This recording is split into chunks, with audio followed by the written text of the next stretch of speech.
reporting live right here in southern Humboldt at Richardson Grove. We're at the Regenerative Cannabis Conference. It's live wire. This weed right here represents the people that are here, and it's something that blows your mind. My mind's blown right now. We came from the Emerald Cup just last month, and we're here surrounded by really magical human beings who have just given me a new impression on what cannabis culture really is. Shout out to our series sponsors, Savage Farms and Redwood Roots family. Without you guys, this wouldn't be possible. Thank you to the Southern Humboldt Business and Visitors Bureau and the rest of our sponsors that are on board for this project. And what we're doing is we're highlighting aspect of our culture, operators who are just as magical as this weed that I'm puffing. And what I can say for these next 3 days is it's going to be packed with just raw character, cats who never conform to the system, have lived in the woods, not like what you might think, just growing a beard and not having a brain behind it, but something like kind of the opposite, like the brain grew first and then the beard. So we're in for a hell of a ride. What a beautiful way to start the year. Thank you, Josh, with the conference, and let's go. Just like I said last year, I'm not known as a regenerative farmer. So, I'm biologically friendly, but this isn't my forte. And so a lot of times if I don't think I belong at an event, I'll go as a guest, but not as a speaker. But like last year, they said, hey, we want you to work on what you do. And this year was the same thing, is what can I bring of value to the show? And so the last year has been pretty interesting in all kinds of ways, good and bad. But the industry's evolving, and it's evolving globally.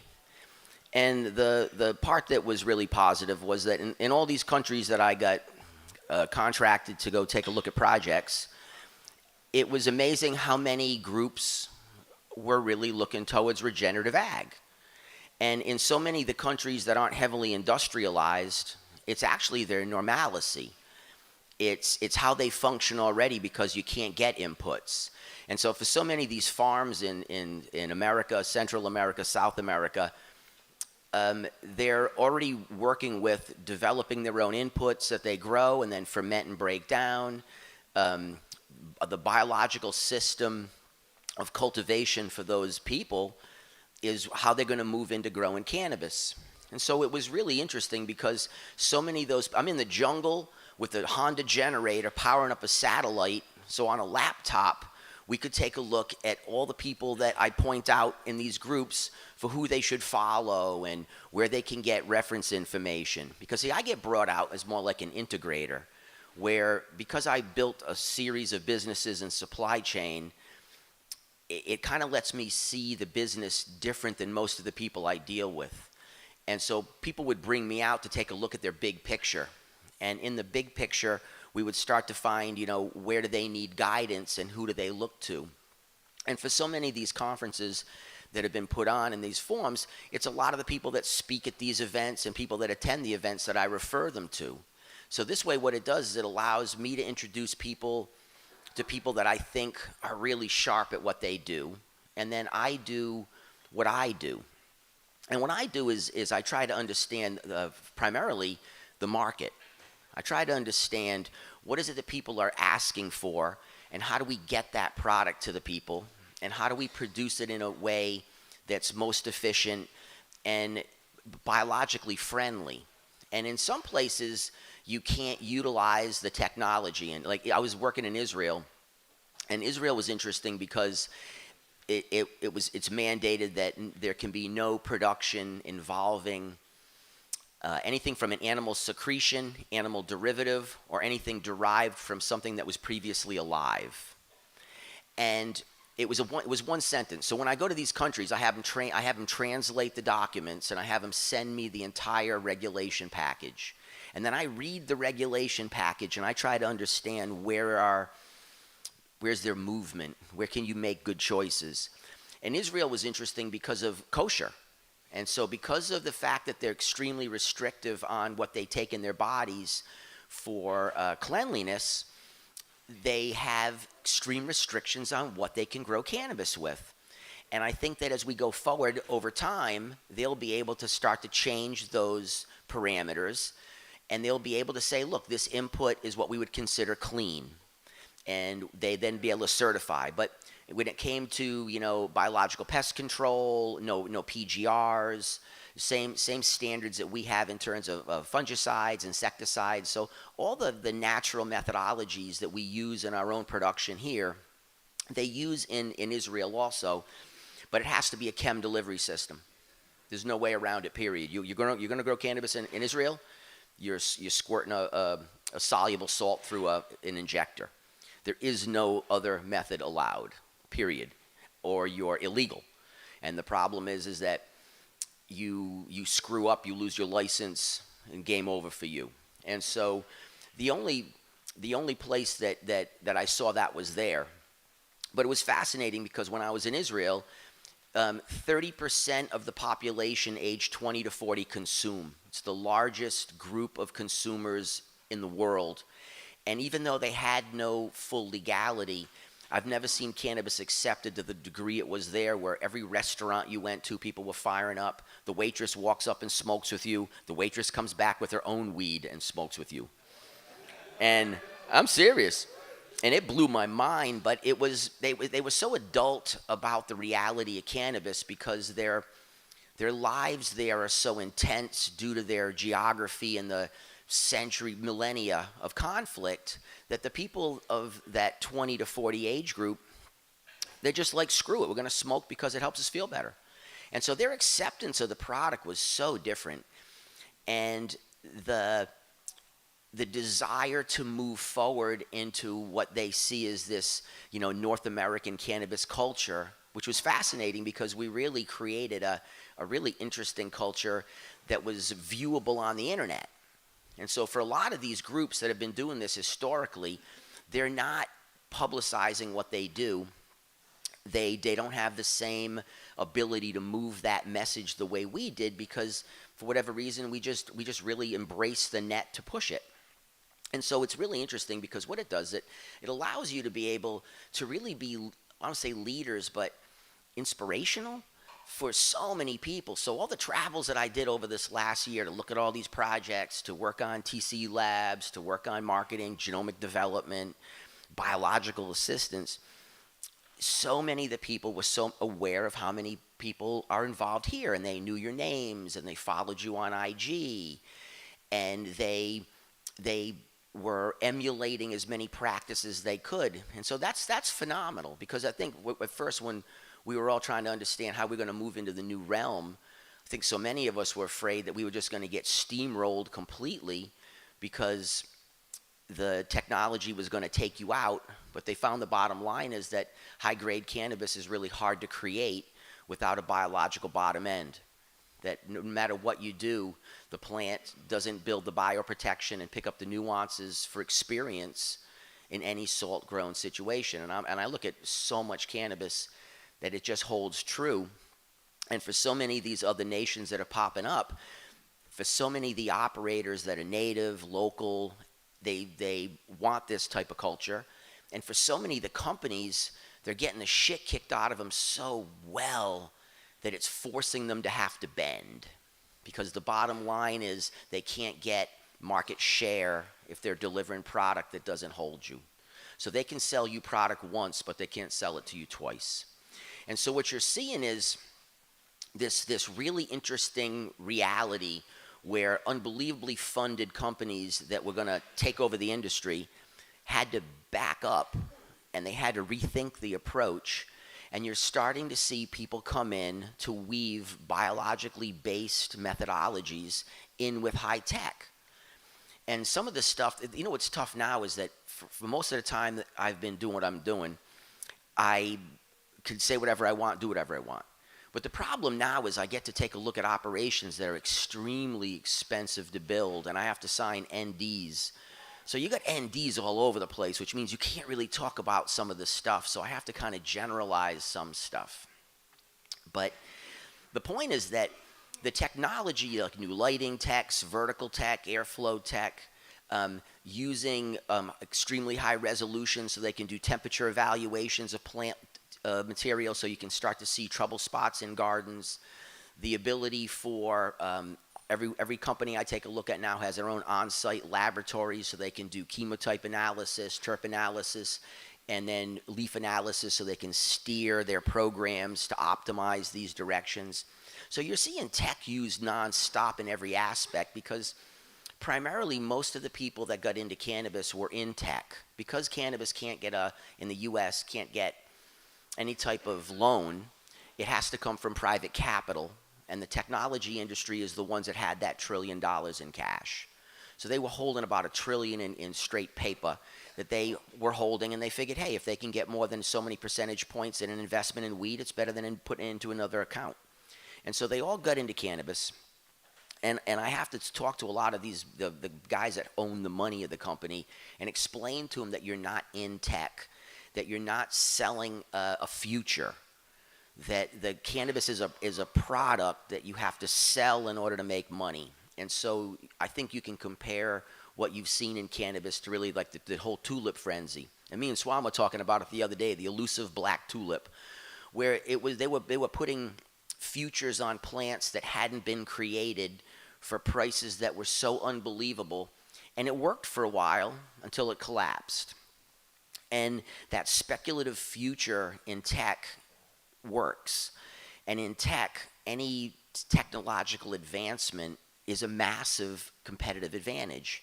And so that's why you see the people pouring the money into these facilities so heavily, because in their background, huge infrastructure investment, incredible amounts of IP are what they know, and it's what they do. But the problem is you can't force the plant to move at your pace, and you can't force people or animals to move at your pace. And so those three things to me have always held constant, where people, plants, and animals, they have their own pace, and when you push them past the pace, you break them. And you end up failing dramatically because of it. And so many of these operations I look at, I get brought in by the owners to basically vet the operation. And they're always, almost without a question, they're on their 7th cultivator. I mean, the turnover is unbelievable. And a lot of it, too, is because the cultivators that come in don't understand the fact that the people who put the money up expect to get paid. It's not a science project. It's not a hobby. They want their money. And they need you to actually execute and work. And it's hard for people that are in cannabis to integrate with that group because their expectations and time frames and way of behavior is so different culturally than ours. And it creates some real issues for both groups. And so every time I go to any of these meetings, anywhere I go, I look around the room and I look for the person who looks the shittiest. And I go, you're the money. Because they're always the ones that look like they're going to lose their minds because they're afraid they're going to lose all their money. And they all got into cannabis because they thought it was a new industry that was going to expand and explode. And that's okay. We want the industry to expand. We need it to be accepted, or otherwise we don't have any opportunity ourselves. And the situation was that I think for so many, everyone believed that when this made the change, we were all going to suddenly become, little mini kings in our fiefdoms. But it's not how it works. Most of the people I meet that are in cannabis are angry that they're not going to be able to be in Tahiti and be a farmer. And I'm like, well, you're not really a farmer. You're a landowner, and the people working your job are farming. And what we're seeing is that the only people who are really going to succeed are people who actually grow their own pot. Because that's where you make your real money as wage, and you make money as profit from the operation to reinvest in the operation. But you get paid pretty well to be a farmer. And you're in control of your life still. And even though we have to work under the metric system, which is a tracking nightmare, and the distribution's a nightmare, and the lack of storefronts is a nightmare, the main point is that as farmers, we can all work and basically run our operations. And without these major companies exploding, there is no comparison. You don't have a comparison and contrast. You can't have craft if you don't have commercial. It's impossible. They're a comparative phrase of each other. And so the larger these companies get and the worse the product they push out and the more money they spend hyping it and the less satisfied the customer gets, it's where our opportunity really opens up. And I think the problem is that I don't think any of us really understood the fact that you need to be unified in a way that allows the public to see that. I don't think that people realize that. I don't give a shit how many Instagram followers you have. Most of those people aren't buying your product. They're your buddies. And if you like to bitch online all the time, what you got is a lot of followers who like drama. And so they don't do a lot. You got a lot of followers who really aren't following you. They're just like, oh my God, I love shit, and I'm gonna go wallow in it. It's real. So I wanted to bring this up too because I see it within our own ranks. Where I remember years ago the fight between indoor and outdoor, and I'm like, look, what you got to do is you don't battle it out amongst each other. You're all cannabis growers. The market determines what they want, and they'll determine what's right and what's wrong. But what you're doing is you're stating that your belief is superior to someone else's belief, and it creates a division. And the problem is that the market follows that, and what they see is a bunch of divisive behavior, and it turns them off because part of cannabis for most people is escapism. So some people, it's, they have true medical need where they're like, without this, they basically will break down and be hospitalized. But for a lot of us, it gives us a radically different sense of self and a grounding and ability to connect to other people and healthy escapism in a way that you can functionally work with it. And so when the mainstream sees groups have internal conflict and piss and vinegar behavior, I used to laugh because I remember people were competing over who was most organic. And I was like, isn't that like an oxymoron? Because isn't part of being organic being healthy? And so petty competitiveness in there is the opposite of what's needed. And what it does, it takes people who are following you from afar, who don't have that desire. It makes them say, well, why would I support them if I see the same behavior as large corporate models? What's the difference? And so you don't end up getting the buy-in. And the buy-in isn't that they just buy your product, or all of our products. It's that they want to kind of follow you and emulate what you do, which is really healthy escape from like the modern world. Growing cannabis yourself, being able to grow it at any level you can is key. You have to get people to want to be able to participate in what you do, because that desire will then drive them into wanting to see, what are you doing that I don't have? What are you doing that I don't do? And that is what normalizes a product. And it's what allows you to be able to have people get caught up with, I want to try your product. And when they see people get along and they see people behave in a way that is non-aggressive, it lets them feel safe. And I think that for the majority of people that are buyers of cannabis, I've been running stores for 13 years. So I got 13 years of retail experience in multiple stores as owner and operator. And I have been in the stores for all this time. So I've seen tens of thousands of people come through easily.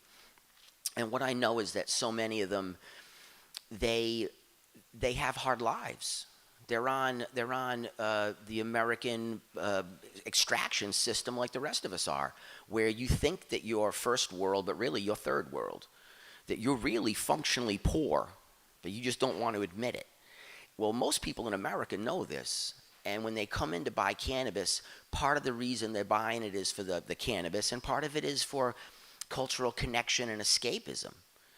And the idea that you can't get along and you can't work in some cohesive fashion, and everyone's competing over who's most regenerative and who's most organic and who's not at the level, turns them off, because it's the exact same shit they face every day in their regular lives. And when I was in the jungle in Colombia, and I'm in the mountains, we're putting in a tissue culture lab up in the mountains for this psychoactive operation. It was 1,000 acres of psychoactive derivative, and I had him put a TC lab up there so that it would be able, because see, Colombia has a phenomenal amount of floriculture. So you have incredible flower industry there. So you have plenty of people there that are natives that run TC operations. And so we put a TC operation up in the mountains so that they could feed this situation, so that their whole nursery situation was compressed. And then they only needed greenhouses for thrift protection to build out the starts. But you didn't have to hold mother stock and then do conventional prop. And I'm telling you, if you think you have thrip problems in America, you got to go to Colombia. You really have to go to Colombia. You're like, wow, this is where thrips are from. And it's real. And so we put this operation in, and we're in the middle of the night, we're laughing, and we're smoking Colombian pot, and I'm chewing Colombian coca leaf, and we're drinking Colombian coffee, and I'm with all these old Colombian guys, and they pop up on the net, and they pop up IG, and they pop up all the little petty, pissy beefs that are on IG, and they're in hysterics, and they're like hipsters, American hipsters. And I was, for real, and I was dying, and I was like, whoa. And next time I get a chance to talk to the group, I'm like, you got to realize, like, what they get caught up on is you getting caught up on what you're caught up on. They don't give a shit about your drama. They make $300 a month for working 60 hours a week for labor that would kill you. And what they want is they want to be able to enjoy escapism like we do. And I think that we have an opportunity, really, is to stop being so competitive over who's the most regenerative, who's the most organic. Isn't it like a lifetime expression, and it's a gradient? And so anybody who enters cannabis of any level, you as career participants, you have to be cool, or you end up turning the people off, and you lose that whole market segment. And it's not just for you, you lose it for other people too.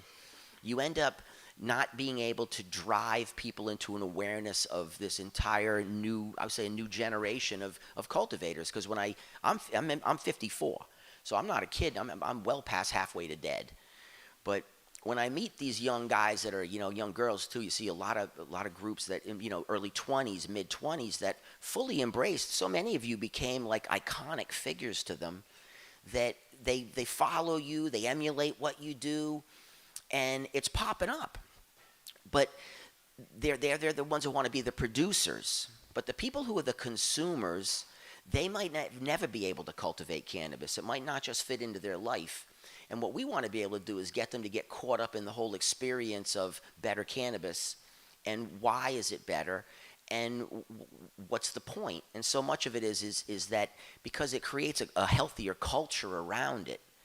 And so much of that stuff has to come forward. So, that's my little rant on that thing. But remember, when you throwing shit on the net, realize that the people who are really watching you aren't commenting. They're not following you so much.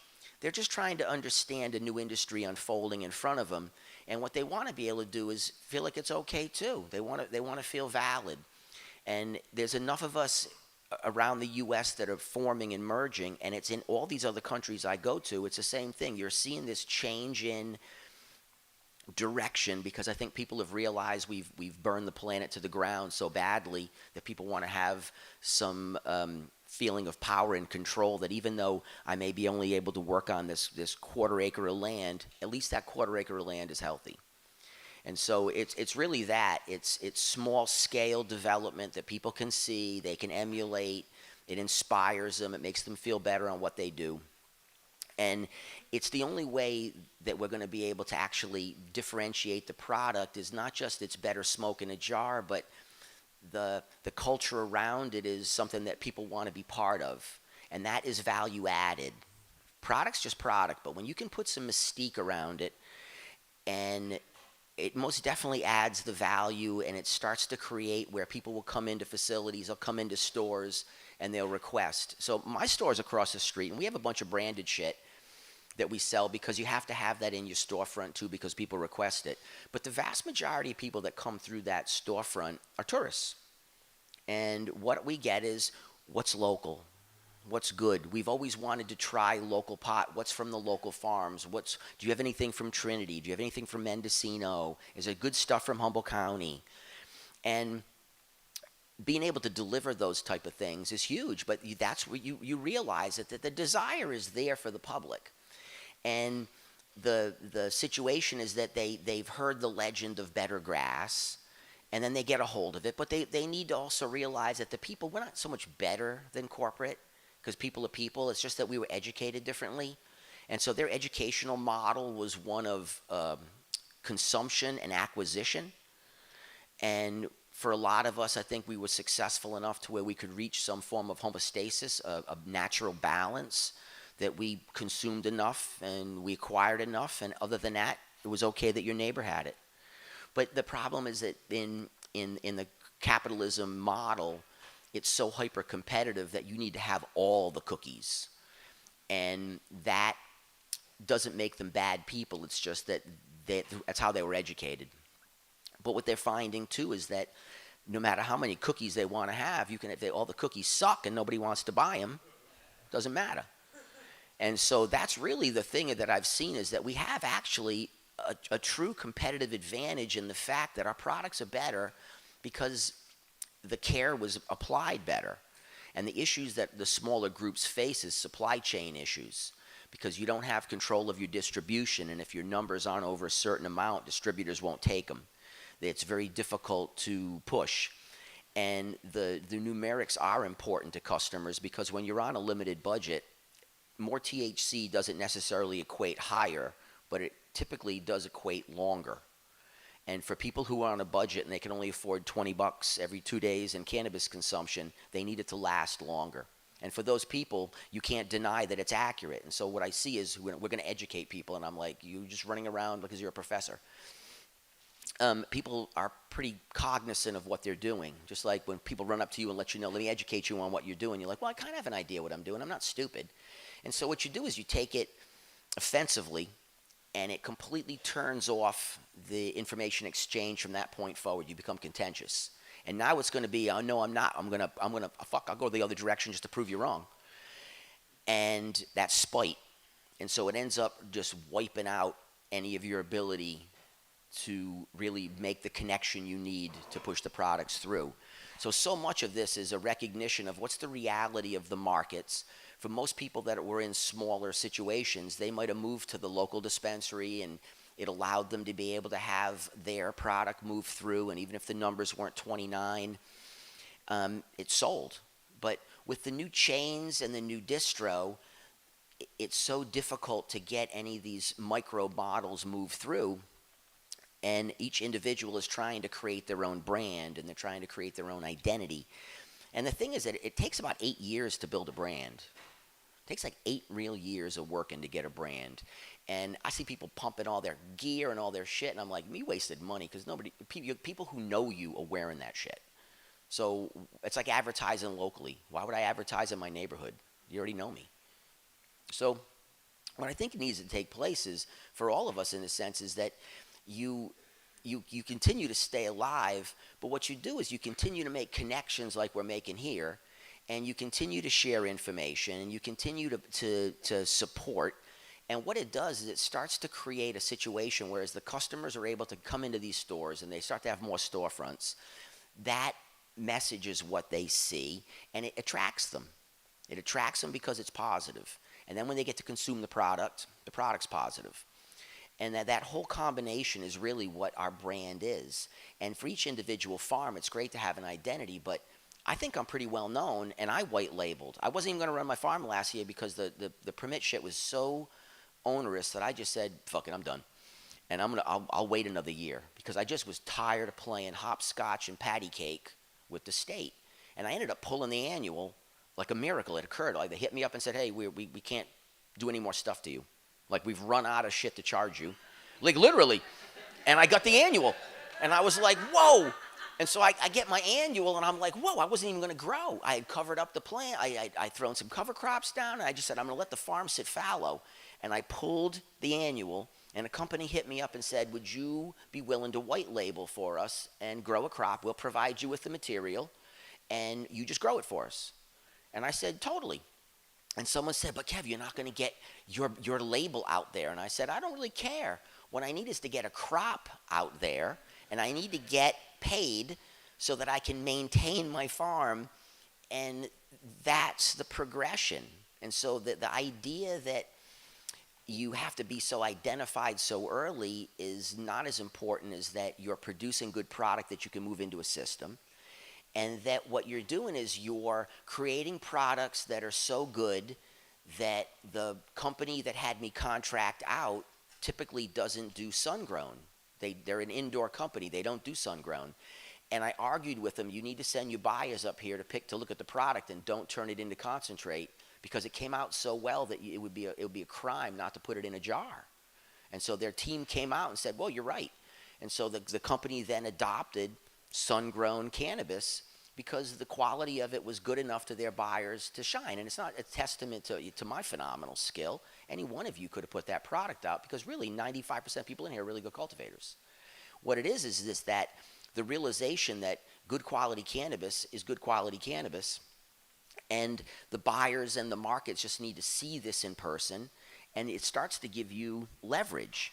And then once that starts to take place, you start to find that there's so many farmers who produce good product that companies can come in and they can work on co-branding, where they can add your name to this label in some small degree, so you do get recognition for what you do, but you're also able to enter product into a supply chain and move the product through the chain and get paid.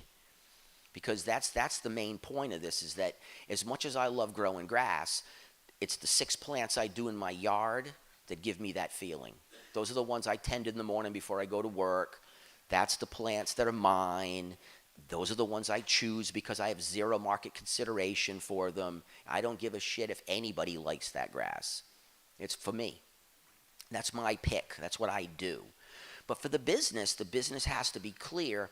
And the point is that we actually produce products that can completely move into the supply chain and be competitive, because our inputs are less, and because we typically didn't throw so much investment infrastructure into the operation, it allows us a different latitude.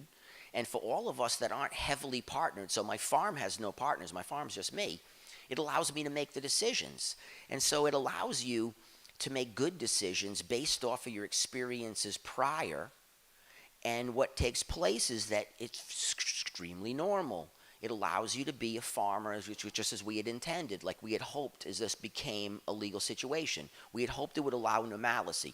When the helicopters were flying and just raiding the living shit out of the ridges around me, for the first time in my life, sometimes I would forget they were there and I would just go back to work.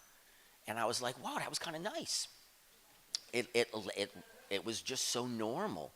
And I've been doing this my whole life, and I've been in public cannabis for 13, 14 years. But that was the first time that they didn't fly over my farm because the GPS indicator in the helicopter said that farm had a license. So they never rolled over the top of it, never did the bullshit they usually do. And it was like, wait a second, I think we're moving into normality. And so much of that is your products that you're producing through these methodologies most definitely work. And don't lose faith in what you're doing, because from someone who's in the supply chain, who has a vertical operation, it's real and it works. And so continue forward with that. It's don't cry and scream on the net. Nobody really gives a shit about your tears. I mean, you might, and your mom might, but the public doesn't care. The public's struggling, and so the last thing they need to hear. I had somebody who was a rapper, and a small rapper, but it's not so small, but not like monstrous. And he was like a weed rapper, and he was telling me, he's like, people aren't giving me, the respect I deserve from my struggle. And I said, what struggle was that? Making a lot of money out of your garage? And he was trying to say, like, you don't understand. I said, you're telling me about the struggle. I said, nobody gives a shit that you made a lot of cash out of your garage. That's not a struggle. You know what's a struggle? Go work a fucking shitty job and take care of 4 kids. That's a struggle. You're trying to get people who are living very hard lives to understand that your lack of disposable income is a fucking catastrophe in today's world. And it's not. It's your problem, not society's problem. And you end up turning off the very people who want to buy your product. And they would actually pay a couple extra bucks more for your product if you weren't crying so hard about the situation. And you stop the crying and get off your hands. I always tell people, get off your hands and knees unless you lost your car keys. If you lost your car keys, you can get on your hands and knees and look for them. Otherwise, stand up and cry at your house. And if you have beef with other cultivators, have that beef in private too, because all it does is make you all look divisive. And it turns people off. And I talk to so many people, and I hear this constantly, and I'm like, whoa, this stuff has to be clarified. your modern day craftsman. And the word master gets thrown around a lot and it gets used improperly. But if you're in the trades, master just means you're competent to run a project. It means you can oversee a project. Apprentice is someone you come in, you have no ability to work independently. Journeyman means you can work independently, but you can't oversee a project. Master means you can oversee journeymen, overseeing apprentices, oversee a project. The vast majority of people in the room are masters. But they take the word in connotation instead of denotation, and they over fluff it, or they try to diminish it. But the point is that most people in these spaces that are involved in these lectures that are cultivators can run a project and can produce a good product and can manage workers and can train new people. And so what you have to realize is that's a responsibility, that rank isn't just privilege, it's responsibility. And when you get cultivation rank, when you're somebody that people want to buy your product, they want to emulate your lifestyle, they want to follow your freedoms, you have a responsibility above and beyond what you're doing, so that you create this, even if it's an illusion sometimes, that you aren't getting broken down by the system, you're working through it. And because as soon as you're perceived to fail, in the United States specifically, it means you're a loser. So as soon as you aren't a winner, you're a loser. Why would anybody want your stuff? And so it must not be good is the process. And so what I see is just be quiet, and you can brawl it out all you want in private, and you can cry all you need to your friends, and we can all weep it out about how we all got screwed. But when you go into the public in any capacity, make sure you're laying out a really clear picture of, yes, it's difficult, but we're struggling to keep the quality straight.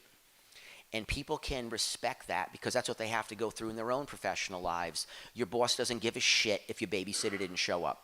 Your boss doesn't really care if you're having marital problems. Your boss doesn't care how you were treated as a child.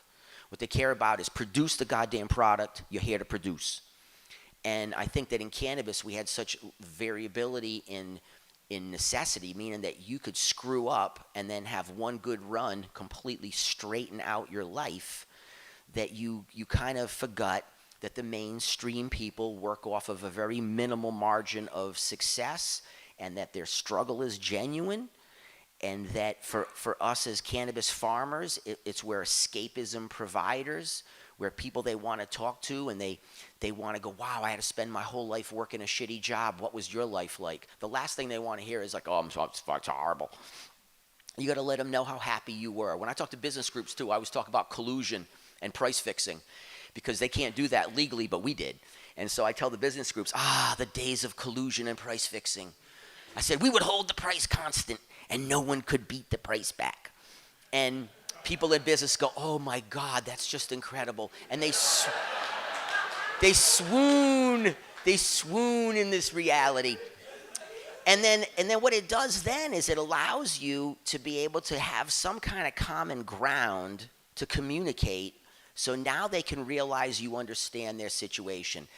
I don't call anybody Chad and Brad. I get on my hands and knees and pray I had Brad for a dad, because anybody who says they wouldn't like to have more money in their life for free, I look at them like, were you born rich? Because if you were born poor, you know struggle. And so to be angry at people that are successful, that are coming into the industry, it's the opposite. You don't have to highlight the fact that they're not qualified or they didn't pay their dues, all this other bullshit. Like, who are you, the due collector? The problem is that the people that are watching are the ones you're really trying to deal with, your customer, and they just see it as you're afraid. That if you're so afraid of the competition, then you must not be strong.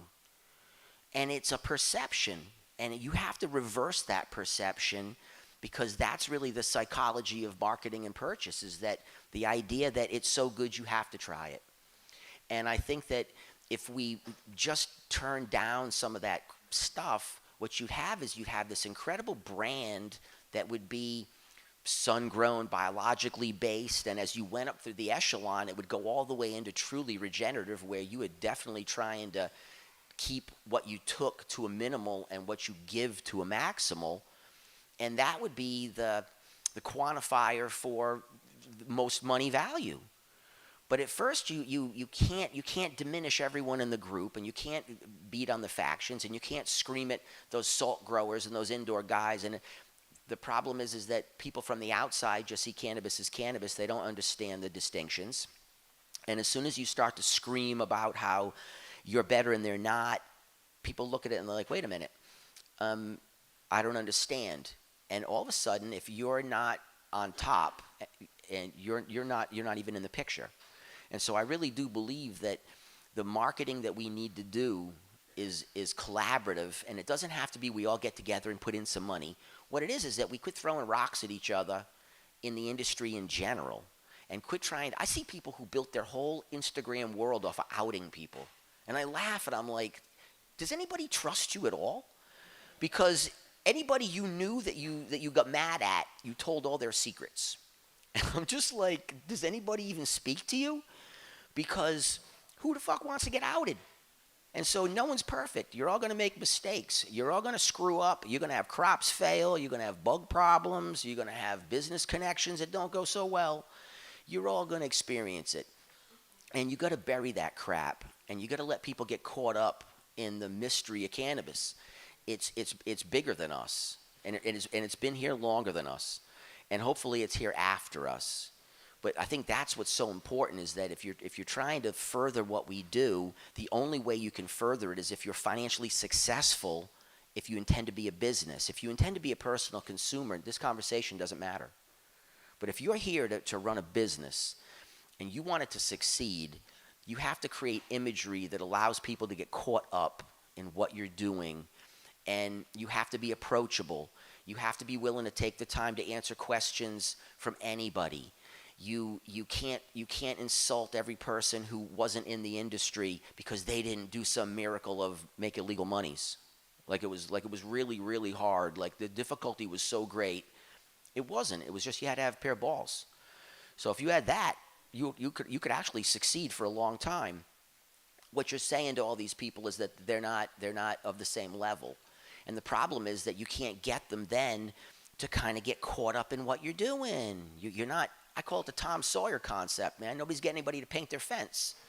And I want a lot of fence painted, because what it does is it gets people interested in painting fence. And it gets people interested in what you're doing. And that is really what we need to do, is you have to catch them emotionally. And that emotional connection is what drives. What's up, Ken? That emotional connection is what drives the buy-in. And it's hard because you have to put all your petty shit down all the time, but it's big. And so rant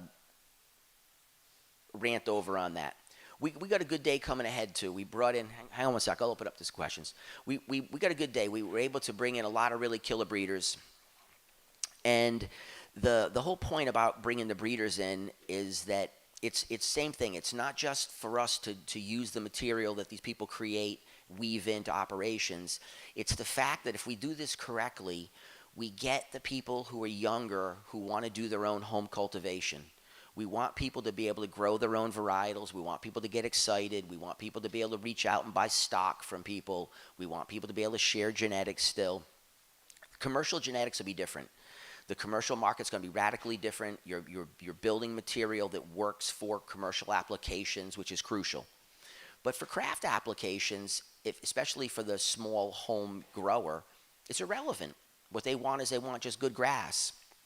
And that's the point all these years of me promoting breeders, was that I tell people all the time, I manage operations that work in breeding, but I'm not a breeder. I do seed reproduction. I call it preservation work, because I preserve stock that I like, and I put it in jars, and I put it in my fucking safe. It's stuff so that in case the world burns down, I have good grass to smoke, because I always panic that I'm not going to have what I like. And it's true. Like, I get scared that I won't have my varietal, because I find stuff that works for me really well. And I know that when I consume that, I feel good. So I want to make sure I try to lock it up in as many directions as possible in seed form. And I share the shit out of everything, but I need it for me too.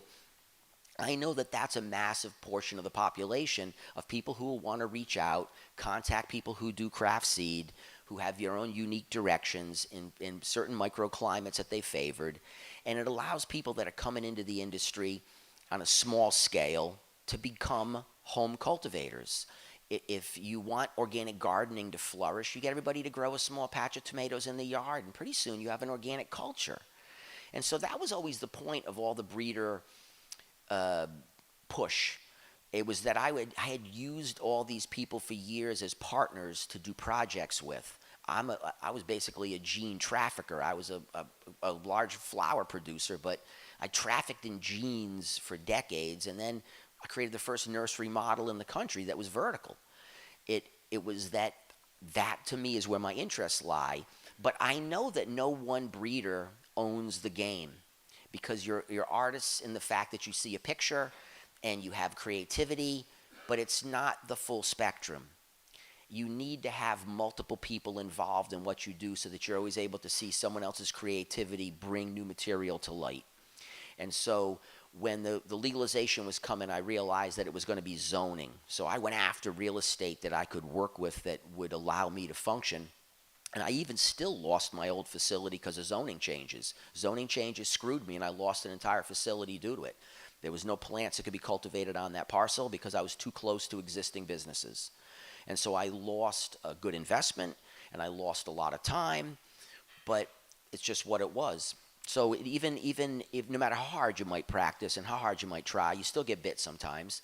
But the point was that I wanted to see all these people that I'd worked with have an ability to get noticed so that they would have an ability to be moved into the future, or otherwise no one would know who they were, because it's hard to market, it's hard to advertise, it's hard to get views.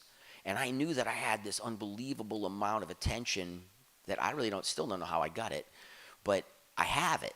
And so I said, let me use it to highlight all these people that we've worked with for years. And that was the whole basis of that original Breeder series.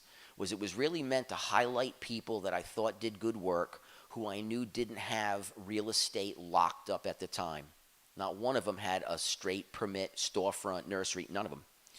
And I was like, all of them were guys that I respected, and I had done work with them for years, and I used their material, and I referred the material, and we figured out there might have been, $800, $900 million worth of grass grown from the clones we sold out of that shop. So over a 6-year period, I might have had almost $1 billion impact on an industry.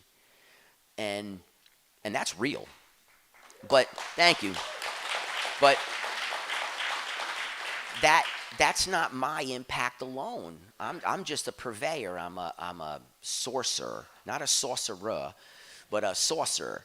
And I find material, and I move material, and I put material into places where I think it'll make money for the farmer, where it'll serve function for a storefront. And all of those breeders for all those years, I had utilized their work. And so I wanted to be able to highlight them so that all these people that I'd been in business with for so many years didn't just get wiped out. And it turned out really well. The vast majority of them, it gave them an incredible amount of coverage in a way that they hadn't received prior.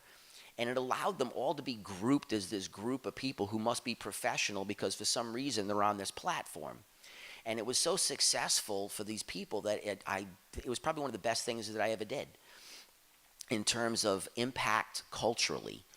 And when Josh and Leighton asked me last year to be part of the event, they said, hey, maybe we could do another one of these series. And we did one here, and we did one in Canada, and we did one in Maine, and we did one in Michigan. And it was the same situation. It was to highlight individuals that are breeders. And what I'm looking for is not just because you're super successful, but you're about your work. It's not about how much you're producing. It's that you're chasing a direction and your products are legitimately good. And what it does then is it allows there to be a cross-section for the audience to see of people who are extremely well-known and people who aren't. But it gives the picture that needs to be seen, which is encompassing. So in order to be a community, you have to have people that succeeded and failed, people that are poor and rich. Or otherwise, you don't have a diversity. Isn't that the whole point of regenerative ag and biologically based ag is diversity? So with that in mind, we were able to get a lot of really talented people to come forward again. And it's the same situation. It's individuals that you can connect with, work directions with, make relationships with, so you can share material and get insight as to what's moving, what's not, what worked, what didn't, how did you maximize it. You'll see people run the same varietals, same lines, and you'll find somebody that is pulling, 3 or 4 full points higher on terps than you, and you're like, whoa, wait a minute, we have the same stuff, what did you do? It allows there to be really an internal education among all of us, which is what you need, because there's no educational program set up for this yet. So we're our own producers, our own educators, our own support system. And so we have a bunch of killer people coming up today. And what I'm doing too is I'm doing something different, where I asked my friend Danny to come in and moderate the panels. And Danny and I have been friends since he's a young dude, and he couldn't be any sharper in cannabis. He really good organic cultivator, extremely knowledgeable about sales and moving cannabis. And he formed his own media company to start doing interviews of the industry. And he did a really good job of getting all these different groups to be covered. And I said, you know what, maybe if I can have you come in and work on this, then what it'll do is it'll allow everyone to get platformed in this, what is the industry we're in, so that when people come in and take a look to see what is the industry, they get to see all the different participants. And it allows them to see that it takes this many people to build an industry, and that everyone in that interview series is legitimate, whether you're someone who sells flower or you're someone who works at a storefront. And I even think that they should speak to the investment group, so that people can understand what the desire is of people who are coming into cannabis with money. Because a lot of them that I'm meeting now are older and successful, and what they want is escapism from the commercial life they lived. So I trip out, but they come up here to see me and work with me, and they just want to hang out and ride around the truck and smoke pot, because they wanted their whole lives to smoke weed, but they couldn't because it was too uptight in their community, and their husband or their wife is non-smoker, so they get a ration of shit for it. And then they can come up here and hang with us, and it's just like they're little kids again. And they say, look, we have money, we want to invest, but what we want is quality of experience, quality of life too. And there's enough of those people that exist that those are the investors that you really want to look for if you're looking for investment. You're looking for people who are looking for a quality of experience, and what they want is really good grass to be produced, and they would love to be able to have their hands touching it too to some degree. And all of those groups need to be highlighted, they need to be showcased, so that this way when the audience, your buyer, the market, whatever we want to call it, takes a look at you, what they see is this incredibly rounded, complex picture, which is what this industry is. And then it allows them to be able to understand why these people are needed, why organic agriculture is important, why there is such an argument between salt grown. And when they start to compare the products, they do. My buddy's daughter just graduated from the Marshall School of Business at USC, and she actually didn't get on as a rowing coach, like all the USC scandal. She's actually a smart kid, went to school, didn't smoke, doesn't smoke at all. And I was sitting in her room talking to her, and I noticed there was a couple joints, roaches sitting in an ashtray. And I said, I thought you didn't blaze. And she goes, no, I don't smoke. She goes, I only smoke the pot that comes out of the triangle. Because her father hangs out with me and brings herb back. And she had tried it, and it was not like what she was used to in LA. And now she is a consumer, but only from cannabis from your groups. Straight up. So some of it was mine, but a lot of it's from people I know. And so the thing is that this conversion occurs, and it's happening, and we want people to be able to see the picture. And so what I realized too is that a lot of times when I'm on a panel and I'm moderating it, because I do this for a living full time, if there's a lull in the conversation, I'm just jumping on that shit. Because as a public speaker, you can't have dead time. But I realized too that what happens is you end up flavoring the conversation, and you end up, it starts to, you kind of steal the magic, because you end up, you're too well known, and people are, what are they watching you? Or are they watching what you want to highlight? And so what I realized was that part of this is to help nurture and build, and then step back. And so Danny's going to come in, and he's going to do the interviews. I'm going to be here and hang out, but I'm going to have Danny come in and do the interviews, because he's most definitely a competent interviewer, and he's career cannabis, so he's as legit as can be. And what it does is it allows everybody to get a little bit different perspective than the questions that I would ask, and the public will still be able to go at it. But what it does is it just, sometimes you're in the light and sometimes you're not in the light. And that's important to understand, is that it's really about supporting an industry in whatever capacity. And when you get a chance to do so, you do so. And when it's your time to shine, you shine. And when it's not, turn the fucking light off. You know, it makes it kind of easy. And so that's what's going down today. And what's some other stuff I wanted to talk about too? We spent some time talking over the last couple of years about classifications of cannabis in terms of perception. And this is some stuff I can only go into so deeply too, because this is kind of ND. But all the stuff that we've been talking about for years on how to put cannabis into clusters and groups to make it easy for people to understand, that's all happening. And so all the stuff that we've been working on all this time about how do you get the mainstream to easily see cannabis in divisions, and how do you explain it to them, and how do you get them to have an understanding so they don't have to have this terp wheel rotating in their head. They don't have to be cannabinoid scientists. How do you make it easy? This is all coming forward. You're seeing the educational systems. You're seeing companies that are extremely well funded, that are bringing education into the mainstream to where our educational, of what we do, is going to start getting accredited to universities, so that kids that attend universities can actually get cannabis skill sets that give them points towards their degree. And so it's the beginning of cannabis legitimacy in academia. And I remember when the first wine certificates were coming out. I remember my friend said, "I'm going to go be a viticulturist." And I said, "What the fuck is that?" And he's like, "Oh, I'm going to go to Davis. They have a program, and I'm going to become a grape, proficiency in grape." And I said, "Wow, that's fascinating." Well, it's pretty prevalent now and very normalized. It's happening in cannabis. And so much of the work that I did to do these perceptions and normalizations so that it makes it easy to communicate with the public about what they're buying and what's doing and how to kind of get an idea, it was adopted.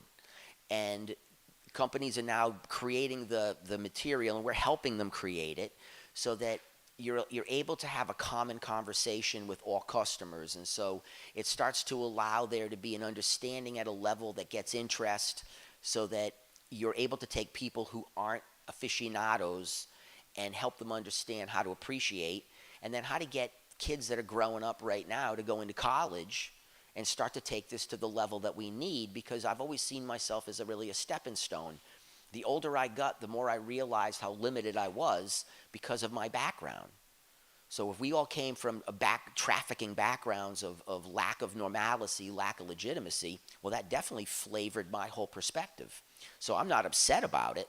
I'm fine with the whole story, but it also limits my perspective. And I know that the people that come after us can stand on our backs and jump forward, and you want them to. You need them to jump off of your back so they can go higher than you did, and they don't have to turn around and point and say, "It was from you that I got this." What you get out of it is that you get an industry that's moving forward, that you can keep moving forward in. And so much of that work we spoke about over the last year, and for me for a number of years, it's reached fruition to where it was adopted, it was taken, and now it's being put into play. And it's awesome for all of us, because it just shows that the education to get the customer to understand is taking place. And as long as we maintain our survival and continue to focus on what we're good at, and don't divide the groups based off of who's sexy or who's not, because really you're not the one to judge it. The people that buy your product judge it. We're all right.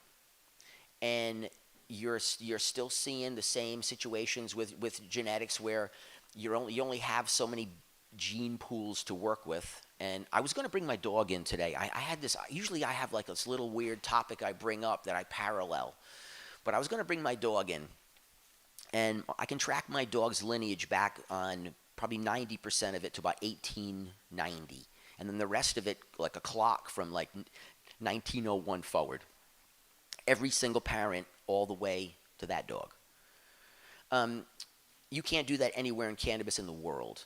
Even in Colombia, in Cali, from old men that are 70, that have 30 or 40 lines they've worked and held, they're only 40 years old. Because 40 years ago, you didn't do that. It was just grass they grew in the region. They didn't hold it so complete. The coca changed that environment opium changed that environment in Asia. And so what you see is these incredibly short periods of holding genetic material. And I thought that as I dug deeper into the planet, I would see more and more. And what I saw was less and less, because it's the same situation here. Illegality here made us lose a lot of our material. So all my good shit that I've had over the years, I got lost in either armed robbery, raid, just the game. And so we lose all this stuff. It can never be replaced. But in all these other countries, it's the same thing. And so there's really not that much material to work with. And so when you take a look, you only have so many basic pools of material. And what's trending is the hype of what it is, and then who's consuming it. And for most of the people here that have worked their own varieties and lines, they're still extremely comparable. I burned that you gave me the other night with my sister-in-law. It was fire. So he's like, don't out me like that, bro. But the point is that that's what you're seeing with genetics, is that no matter where I go, limited populations, and no matter where I go, the west coast of the U.S. up into, and then pockets along Canada too, the best cannabis in the planet.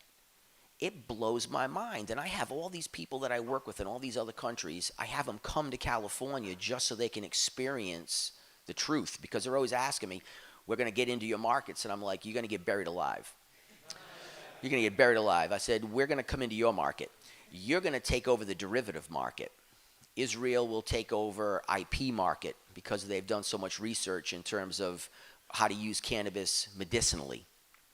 But most of these other countries, Colombia is blowing up, and Mexico's going to blow up. They need to develop their own internal industries to satisfy the needs of the people in the countries, and that's kind of what I help them do. And I helped them put the first dispensaries in Israel, so that they would have storefronts that would serve, and then how you integrate with the people to satisfy the needs.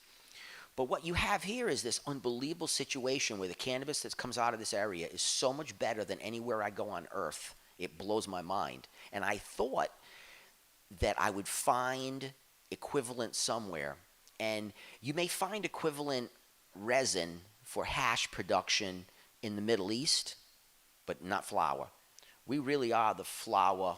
This is where flower grows best. It blew my mind. I thought I was going to see something different, and I didn't. What I said was, my God, we really are. I met a guy from Afghanistan, and he said, you guys grow the best pot in the world. And I started laughing. I'm like, you're Afghani. And he's like, I know. He goes, we make better hash than you do, though. And straight up. And so, what you have is you're building this model, and the problem is you got to survive. And so we figured, maybe legalization for Fed comes along in, 2026.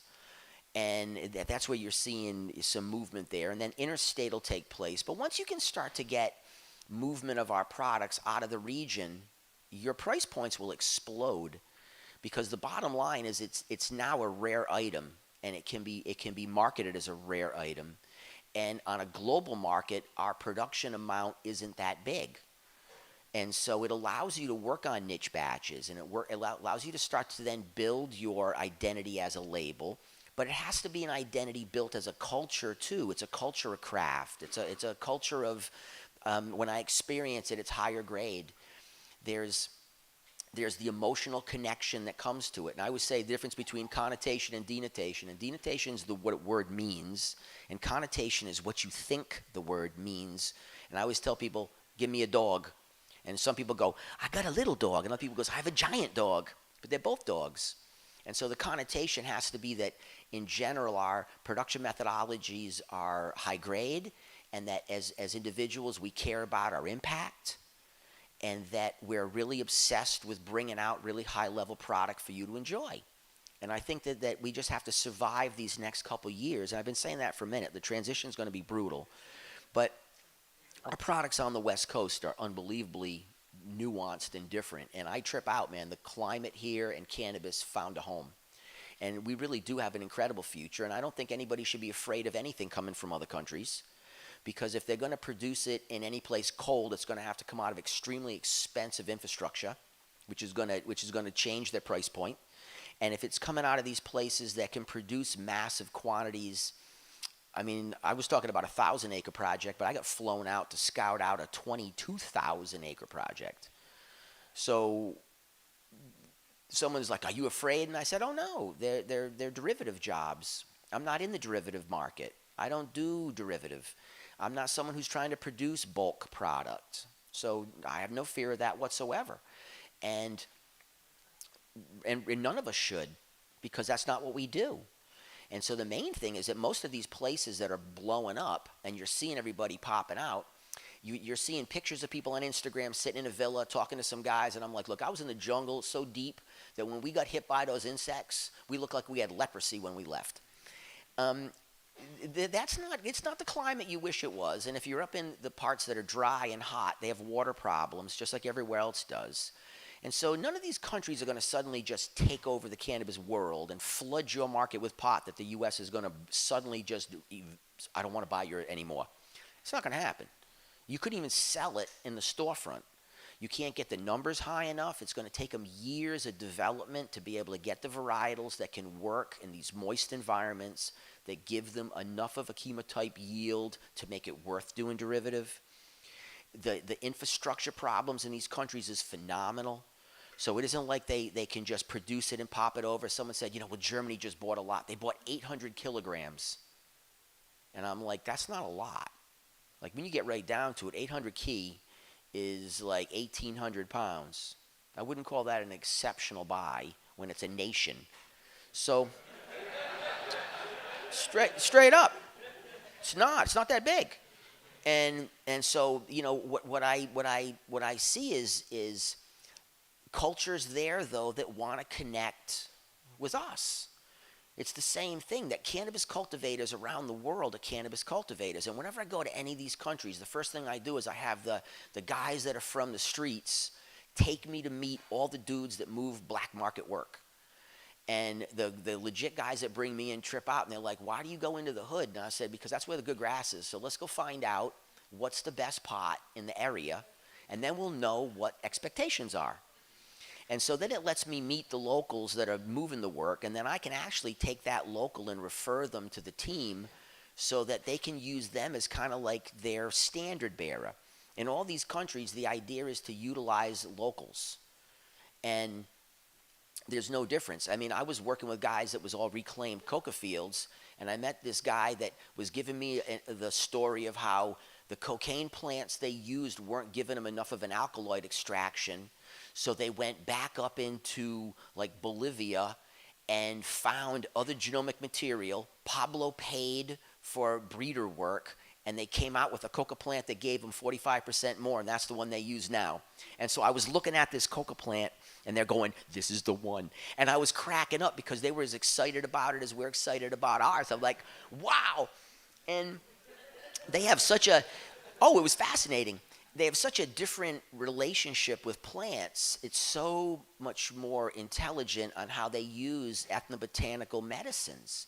And it made me realize how spiritually lacking I was in understanding this incredible relationship between plant and people.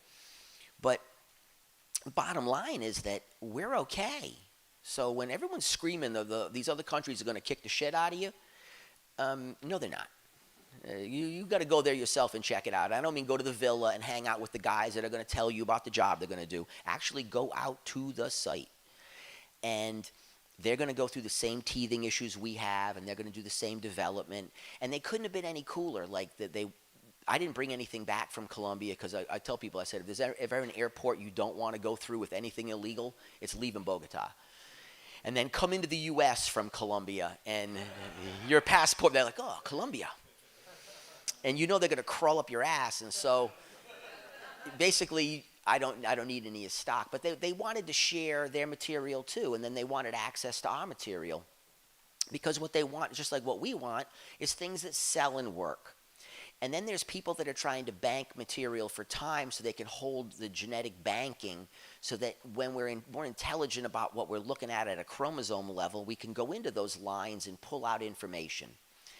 And so there's two purposes. One, to hold material for time so that you have a bank. The other one, to find material that works for commercial sales.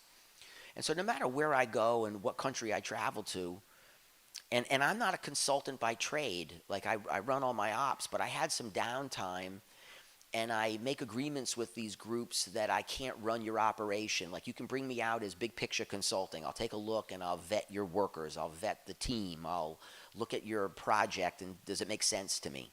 Does it make sense? And if it doesn't make sense, then we'll say it. So I get to see the workings of these organizations really intimately, and I get to see the people, and I get to see the cultures, and I get to see the expectations. And gosh, there's no difference, man. Everywhere I go, people want the same thing. They want some decent grass for a reasonable price, and they'd prefer if the people who produced it were kind of cool. And it's that simple. And so your future is not compressed to where there's no existence for you. It's just that our supply system is a mess right now, and because these larger entities came in with huge sums of money, it allowed them to operate until they turned their financial corner. But thankfully, a lot of them screwed up. And it highlights, well, why are these big companies failing? And it makes the consumer have questions. And then they start to investigate. So you need to have big companies expand to highlight craft. And you need big companies to fail so that it shows that just because you have money doesn't mean you're smart. It just means you were smart enough to get money. And so if you look at MedMen, to me, that's more like investor fraud, because, well, people jam on the CEO and I think was his like little second in command is that, they failed, but I'm like, no, they peeled $60 million out of that deal. They didn't fail. I don't think they were ever in the cannabis industry. They were in the investor fraud industry, and they did really well. And so they're okay. They're going to go on and do something else, and that company will get acquired and bought and divided and restructured and remarketed. But the main point is that what we believe that these guys were going to come in and bury us, and that's what they believed too, that they were going to come in and bury us. It didn't work. The system is too convoluted for that type of situation, and you can't be an MSO, a multi-state operator, and have a level of efficiency because you can't centralize production and move it through supply chain. You have to have individual operations in each state, and each state has its own criteria and guidelines, and it's a mess. And so I don't get involved in any of that. I stick with what I do here, and then I just work on contract in other places because I have no desire to try to spread myself that thin. And I watch them flail. And the more they flail, the better I know we'll do. And it's true. It's just that you really, this is the only group you can say it to. Any other group primarily says, well, I didn't want to grow the pot. I just wanted to make money from growing pot. And for so many of us, that's what we did. I've been growing since I was a kid. So my whole dream was to continue growing until I was dead. That was like my fantasy. And I just realized that I would be extremely vulnerable if I only put all my eggs in that basket. And I was afraid that they would somehow prohibit me from running that farm, or I wouldn't be able to get zoning on that farm, or I wouldn't be able to get the permit, and then I would be screwed, and I wouldn't even be in the industry, and I don't even know how to function if I'm not in weed. I've been in weed for so long that I'm just so anti-corporate. Not that I don't run corporations, but I don't know how to have a dress code, improper language, I'm blunt. I'm just not refined enough to fit into that model. And straight up. So,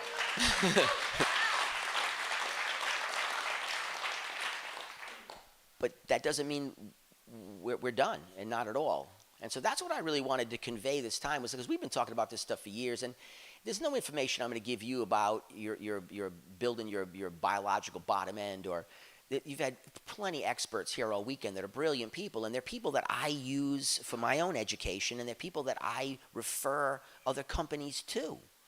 So when I say, look, if you want to understand bugs, and this is other countries, I'm like, here, Suzanne Wainwright's really sharp. I said, so look her up, and then this way, if your people aren't doing this, they're not the right people. And it allows people to get reference of what is cannabis specificity. What is scientifically intelligent, but understand this crop specifically. And so that's how I utilize this, is that it gives me a killer education on things that I could never have dug that deep into because I'm digging into my own stuff.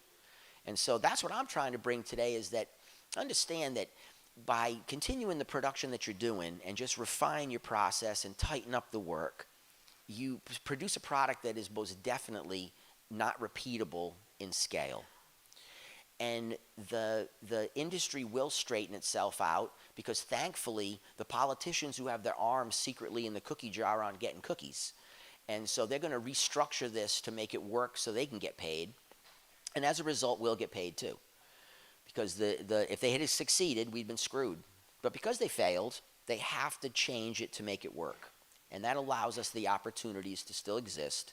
And as long as you can run an efficient system, and you can produce material that is quality, and you're able to work as a combined group where you don't have to you don't have to form a single collective, you don't have to have your name on a piece of paper together. You just have to have a common message that I'm part of a group that tries, and our desire is to produce high-level cannabis, and we're doing our best. And that is pretty reasonable, and the expectations then are reasonable. And then usually you'll exceed the expectation when they touch your product. But when I'm picking up, I go to stores and buy product just to see what it looks like, and I'm like, I'll go spend that money every now and then for an $80 bag. So I'm like, how the fuck do you get $80 for an eighth? And I'm serious. And I open it up and I'm like, wow, the branding is unbelievable. But the herb is just regular salt-grown pot, so it's just regular pot. And we always laugh but I'll still go try once in a while because I want to see, is the hype real, and how do you create the hype? And we don't have to emulate that methodology, but you kind of have to, in a sense, to where people are interested in what you do, and people are interested in how you live, and people are interested in how we lived. And when people are screaming, I'm a defender of the plant, and I'm like, you didn't get paid? You didn't like the money too? Sure you did. Make sure you put that out there, because people who hear that story, they like, oh, you're a charity? All your money goes to charity? Oh, no, I keep a bunch of it. It's kind of hard to explain to someone that dichotomy. So what they want to hear is some reality, and you don't have to be ashamed of it. I don't trip on the fact that I enjoyed getting paid. It helped. My children liked me more because I could feed them. But that's real, that's just real stuff. And so that's the point of a lot of this stuff, is that it's to understand that the stuff that you're learning here is applicable as it can be. No matter what country I go to, it's applicable there too. The quality of the products coming out of the diversity of these farms is superior. It just is. And I don't have to give you, I call it a verbal blowjob. I don't have to give you a verbal blowjob. I'm one of you too. And so it lets me know that my products work, and when I put them on the table, companies can evaluate and accept and then move it into the supply chain as that product. And I don't think I'm the best cultivator in the room by far. I'm competent. But there's so many people in this room that are really gifted that just means there's a lot of us. And they're not just here. The Michigan group impressed the shit out of me last year. The New England has impressed the shit out of me too. And I'm a New Englander, but I didn't expect to see the people go so organic. Where New England is like, it's an aggressive environment, and I got to see this radical change in people that were like 28, 29, that had their own farms, and they really were stewards of the land. And it's across the U.S. You're having these pockets of people developing, people who love to grow good cannabis, people who are really soil conscious, they're really quality conscious, and they're human conscious. And I think that's the brand that we have to really work on and develop. And you don't need anybody to run it, nobody to take your lead, and somebody to organize you and get paid, because that's another scam. It's really about all of you understanding that your impact as a total is what really resonates. That each one of you are viewed and seen, and that each little piece makes up the whole. And that ability to get that message across is huge, because that's what's going to get these products into the mainstream. It's what's going to get people to see. It's going to get stores to want to demand. You'll eventually have distribution that focuses on this. As we get this into the Southern California markets and you get the people educated on different production methodologies, they'll start to be able to ask for them. They'll be able to request it when they come into the store. Is anything done this way? Because I've had such good experience with other products from that. And that drives all of our values higher. And it's the only way to do it, because nobody can afford to market their products effectively unless you're a vertical chain. And I've been pushing a lot of business for a long time, so I know this firsthand. And that's why I did so much promotion for free. I did all the advertising for all the brands for free. I paid for it because I knew I had the money. And I knew that what I wanted was I wanted the people that I worked with to do well, because I depend on you to give me products that the people want to buy. So it's not like I'm a charity. It's just that I'm really cognizant of the fact that I need you. Without you, I can't sell anything. And if I can't sell your product effectively, then how am I going to sell my product effectively? Because I'm trying to produce the same product you're producing. So it forces me then to change my model, which is contrary to what I want to do. In terms of cannabis farming, this is what I want to do. And I had the opportunity to do operations all over the place, and I don't, because it doesn't fit my ethos of cannabis cultivation. And it doesn't mean that my ethos is right. It just means that it's right for me, like many of you. But what we know, though, is our pot is really good. And when you break it out at a place, you can get people to agree. And that's something that really has to have happen. And anything else going on in the world that's interesting? Tissue culture, we'll cover that one real quick too, man. TC blew up. And so I've been saying this for years. I did my first TC work as a liaison, where I was the node farmer. I was providing nodes to a guy that had his own lab in 2007. So in 2007 is when I did my first TC, R&D. And I saw the difficulty, and he was brilliant, and I saw the difficulties he had, but I saw the success of, it was a white Russian cut I had, that he got the formulation right. And so all his hormonal formulations were flawless on that one. He couldn't dial any other one in. And he had the ideas of doing encapsulated plantlet form, to where you could put them in stasis and then crack them in. All that came true. That's all happening right now. The TC revolution is here. And the beauty of it is that with the amount of viruses that are moving through cannabis, it allows you, and especially as the prices keep coming down, it allows you to bank your core material and not lose it. Because I've lost a lot of stuff to problems in the past that we just couldn't deal with. And it just ate the plant, and you weren't able to propagate it and keep it, and so you lose the varietal. So I think I have maybe 60, 68 varietals in vitro right now. That's like my old collection. I had it completely scrubbed, meristematically cleaned, put into vitro, held in a lab so that it's preserved. And now we have that bank to dig into to look. And then my nursery, we went into a different model where we were able to, because the nursery business is no joke. That is a volatile one. And everybody down south built these mega operations, and I watch them dumping, where they advertise clone, then they advertise teen, then they advertise 1 gallon, and then they're out of business. Because they, straight up, they have a problem. You produced 11 million plants, and you only have sales of 100,000. You have a problem. So the nursery business is aggressive, and what we did is we tied in with a large company as their sole nursery. So it works, and it's not the model that I like, because I really like the one I had, but I also don't like bankruptcy either.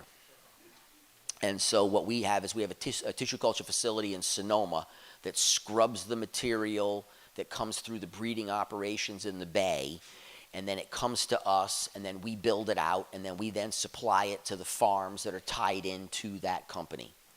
So it allows me this streamlined process, but it's all really clean, and there's zero pathogenic problems. But it requires a tremendous amount of work. And so when I see people going we're going to get TC stock and then we're going to conventionally propagate, I'm like, you're missing the point. The whole point with TC prop is that you can get the price down to where you can basically get a clone for $4. And so you could get a clone for $4 delivered, that when you put it into your medium, it'll jump 1.5 inches in a day and a half, because it has zero restriction on its flow. There is all these viruses basically restrict your vascular bundles. You end up having clog, almost like arterial clog. And so you don't transport sugars up and down through the xylem and the phloem correctly. And so the plant can't stack tissue correctly, and so it becomes weak and underdeveloped, and it doesn't have enough, say, lignin to really hold up under any kind of weight. You see the branches peel off the sides. You see incredible propensity for insect problems. It's because it's encumbered with problems. Scrubbed plants don't do that.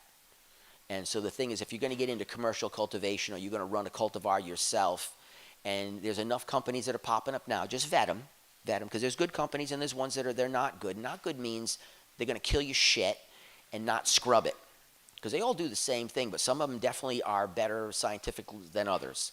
So you see a lot of people coming in from different industries, but as an overall, I'd say people coming in from the fruit tree industry are better. Fruit tree propagators are better than strawberry propagators. More diversity, more difficult propagation. So the people who run those operations have a more diverse skill set. So for all the labs I mess around with, I notice that there's certain, all brilliant, everybody's PhD, everybody's got 15 years doing some kind of large propagation. When you meet the people that really have their shit together, you get to see what scientific propagation looks like. And it's mind-bending. But the point is that what it does, it allows you in time to take varieties that you have and bank them. And you don't have to license them out to them to where they're going to put it into play. And you can if you want to, because that's business too. But you can have material held, and then you can also have material that you have developed come back to you in form, so you don't have to have your own nursery operation if you run by clonal. And a lot of people run seed, and my desire has always been to run by seed, but I need consistency, or my variation in the COA screws my sellability. And if I have an outlier that they test when they go into that 50-pound bundle and it's a 13 and everything else is 25, I'm screwed, because the distributor will not take your product. So there has to be these understandings of the reality versus the fantasy.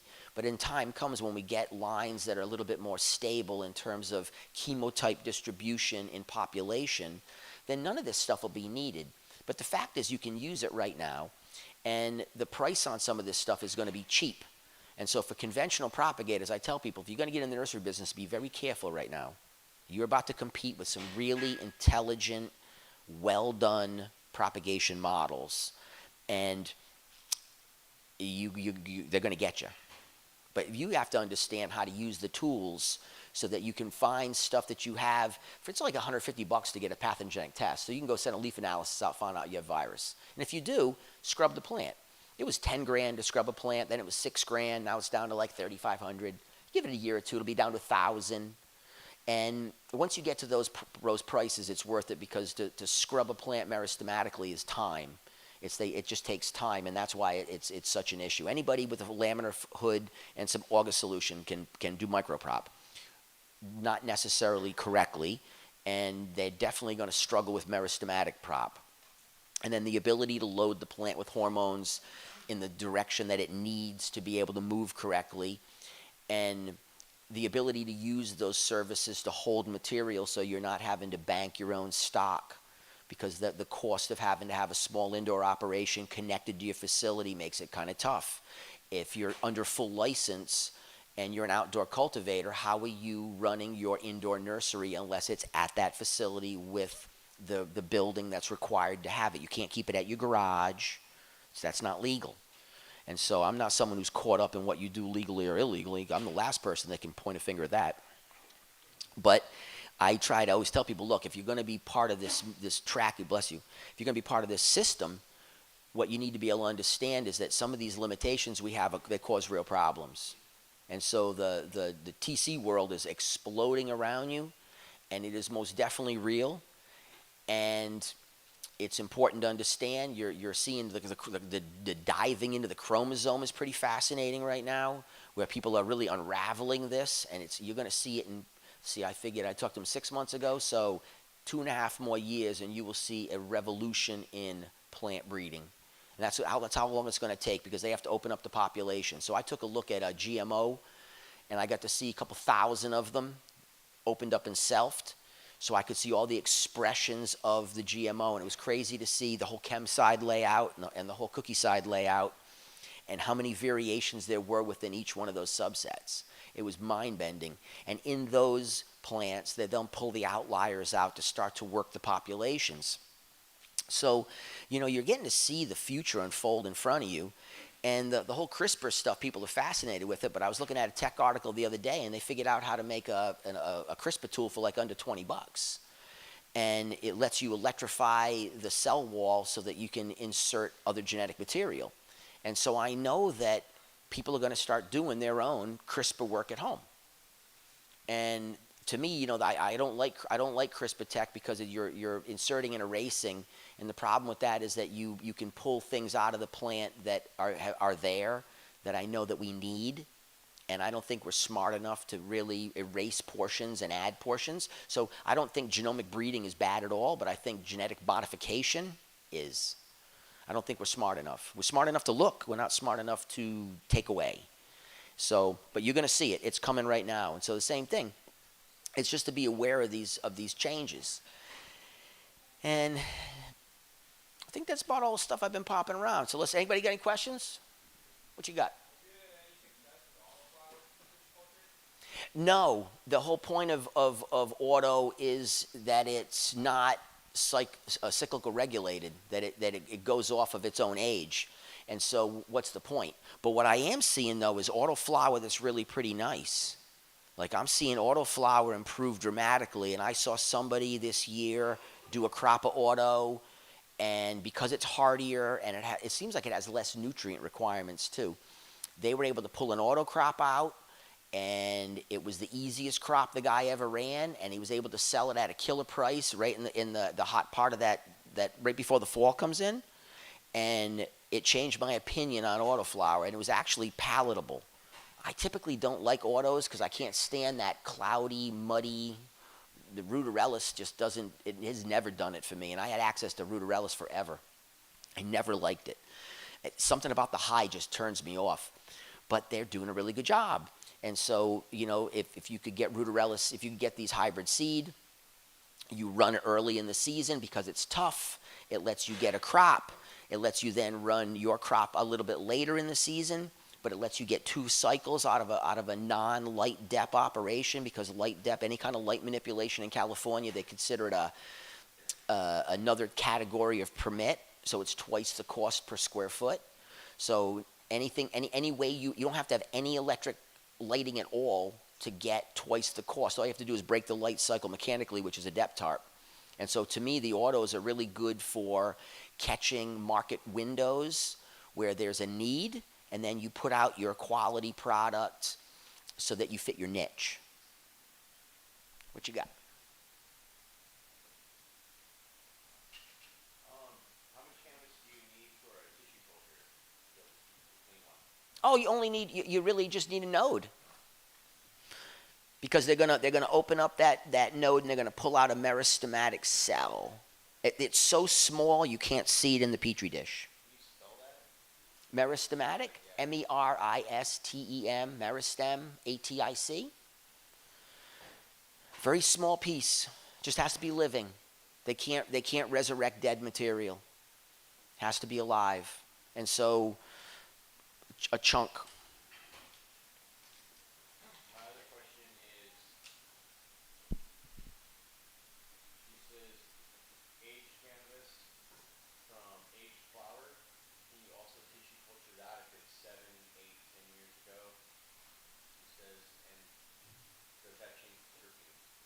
No, you can't sequence anything that isn't living. But what you can do is you can take a look at it and see it on a chromosomal level and figure out what was in it, but you can't recreate it.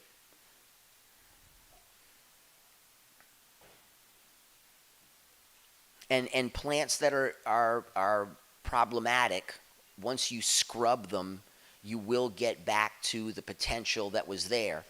And I used to believe that genetic drift wasn't real, and really what they call it is like linkage drag, and it just means that epigenetically plants adapt over time and they adjust, and when the chromosomes move, because everything's kind of connected in chain, they can pull and push and move traits subtly, so over time all things change through any type of propagation. So subtle changes over time, and so tissue culture does have an impact, but so does regular propagation. They both have an impact, and we know that now. Like we're as the science comes out, I adjust my view as proof is made. So as there's new proof, I say, okay, my hypothesis is flawed. It's kind of correct, and you just have to admit that. And I think that's hard for a lot of people, is that you're right when you're right, and then you're not right when you're not right. So scrubbing plants helps you out, and ideally over time you really would have lines that you worked from seed form that were containing the genetic information of survivability from each generation at the location that you did them at. Like, to me, that's the best way of doing this, because that's really how plants adapt. Hang on, there's one guy in the back that's been holding up there. 1 second, I got you. Don't worry, I got you. Yeah, shoot.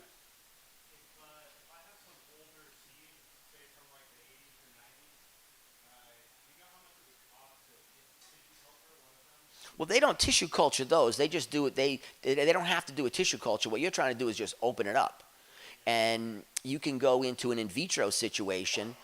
And if it's what I did, and I've tried everything on my own, but I just noticed that, like, from what I learned from the Regen group, was that sprouted CTs work really well for cracking old seeds, better than gibberellic acid, better than any other method, is to get that hormonal solution that's balanced applied to the seed. So you just soak it so that it imbibes it, and then because there's going to be sugars present in that solution you're using, you'll have, what happens with the old seed is I can open it up with gibberellic acid. So as a GA3 solution, I can crack anything and get it to extend cellularly, but I don't have enough sugar reserve for it to sustain until it forms. So the cotyledons are depleted of sugar, so I can open the plant but instantly dies because there's nothing to eat. So there's no way to get, there's no root system established to draw from the media. The plant's working off of those cotyledons, and it's then the first true leaves pop. So I can blow anything up with gibberellic acid, but I can't get it to sustain. And so the sprouted CTs work pretty well. You just got to scarify your seed pretty good. So I make a little container out of like a butter tub, or cream cheese or something, a little container, and I line it with 120 grit, 120 grit sandpaper, and I just throw the seeds in that and shake it around a little bit, and that kind of scarifies it and opens up the permeability, and then I just soak it so that it fully imbibes that sprouted CT, and just some alfalfa seed, and you take it and you let them extend out, blend that shit up, and that's the mix. That works pretty good. Like, it really not bad.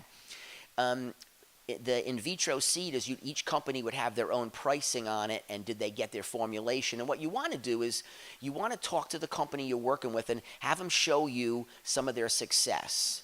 Because I've had companies mess with some of my old stock, like 2 years ago, and they were flailing. And what I realized is that they had the ability to open it, but not the ability to extend it. They didn't have their hormonal formulations heightened to where they were able to dial in the balance needed. And so what I tell people is just hold the seed until this is better. Don't be in a rush to crack the old seed. It's old, it's not good, just hold it.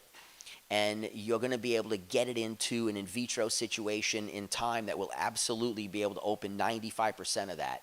And some stuff is just too far gone, it's just what it is.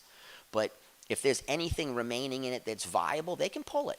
Just hold your material and then start taking a look at what labs people are using and ask to see what other farms are using them. I get asked that all the time.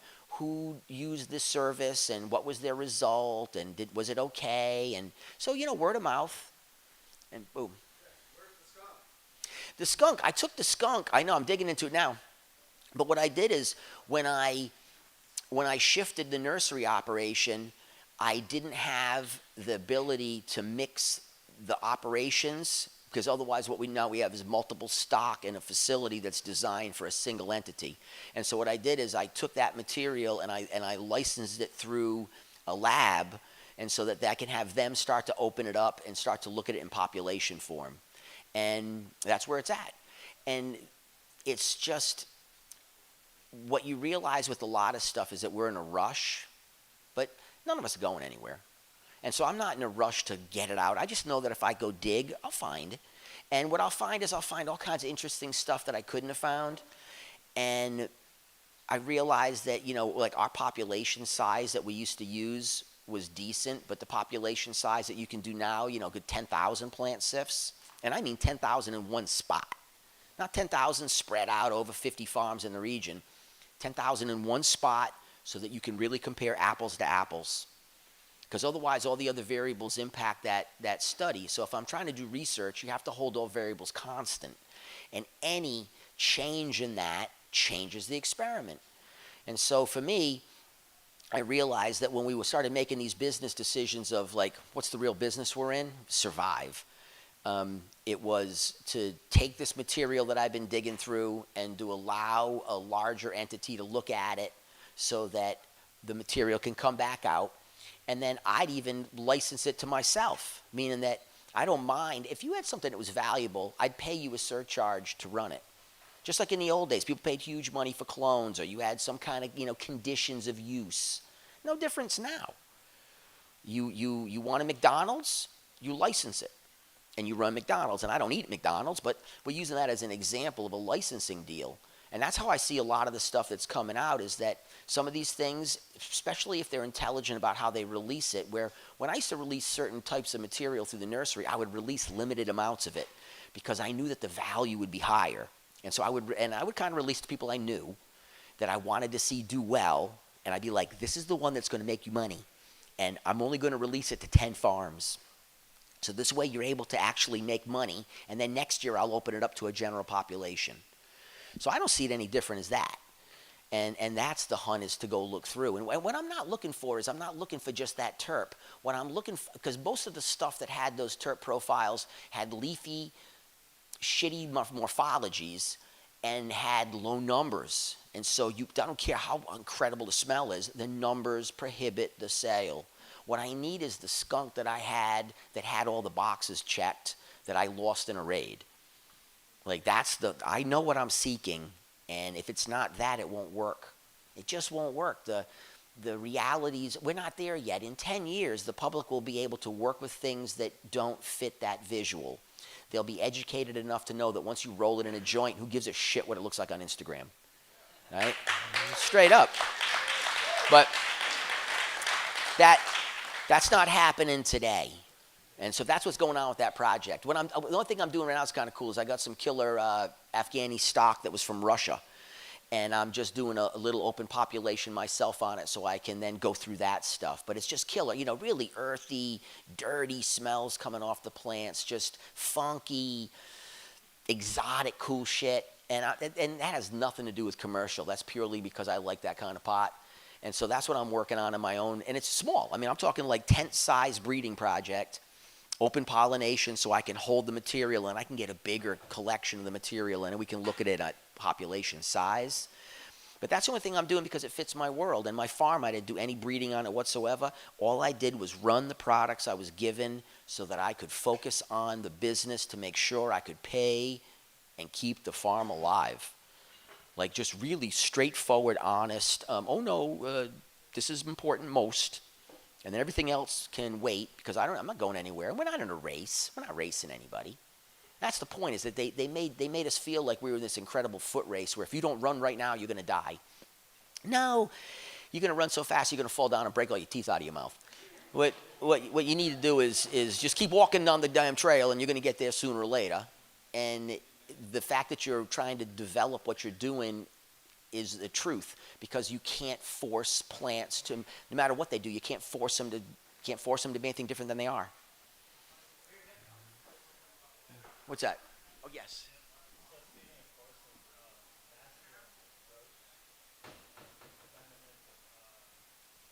Mm-hmm.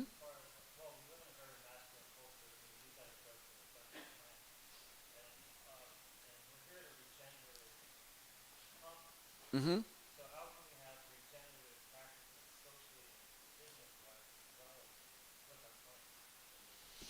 I think that it's a gradient where like what I learned in Colombia was that cannabis was the feminine and coca was the masculine. And then they said that in food it's quinoa and corn. So quinoa is the feminine, corn's the masculine. So in their culture, in terms of how they view plants, there's this feminine masculine balance in all things. And so that cannabis was the feminine, coca was the masculine. And I took a look. I said, I got you. So we've already removed part of the population because we're only cannabis. So it's the only plant we're really utilizing from that basket out of the rainforest.